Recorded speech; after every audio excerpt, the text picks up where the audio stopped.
Good afternoon, this is Bob Iaccino coming to you from the CME Group trading floor in Chicago. Talking energy, we have to talk crude oil.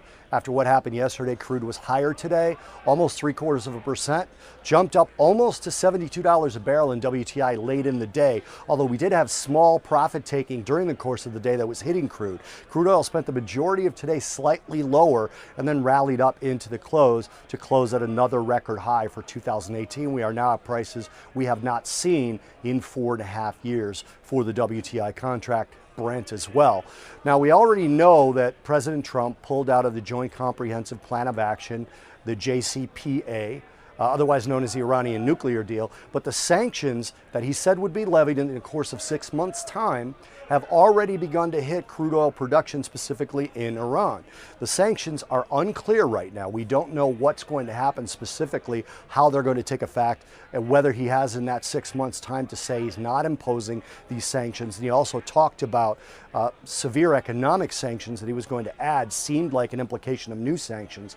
But Iran has already said that they're going to dial back their projected production growth. They were expected to increase production by 2 million barrels a day from 4 where they're currently at to 6 million by the end of 2019. They have now dialed that back, said they're not going to expend the CapEx to do that. They're only going to project 1 million more barrels a day. Now remember that about 2 to 2.5 million minimum of that particular country's crude production is at risk, given the U.S. pulling out of the Iranian nuclear deal and imposing sanctions. Again, Europeans are saying they're going to stay in the deal, but it's not clear how they could do that without the U.S. involved because of the banking restrictions. It becomes very difficult. So Iran doing what is probably a smart thing, dialing back their growth projections. They may not even be producing the 4 million barrels a day, or rather exporting the 4 million barrels a day they're producing now, let alone increasing that CapEx for crude oil just to sit in storage. And then on top of that, we had EIA yesterday. We all heard about the draws already, but the refinery utilization number is something that I always look at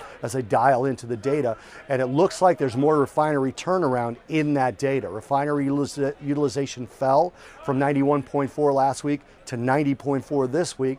So that shows that refineries are dialing it down and retooling, shutting down parts of their refinery to retool operations to produce summer blend gasoline as we just start to enter the summer driving season in the coming weeks. So we're seeing that. We might see a build based off of that next week, but it's also possible that the particular refineries that are shutting down, that it's been kind of an overlap effect and we could still see draws. It doesn't necessarily mean a guaranteed build, but it does show you that refineries are retooling as they enter turnaround. This is Bob Iaccino talking crude oil futures, a little bit higher today from the CME Group trading floor in Chicago.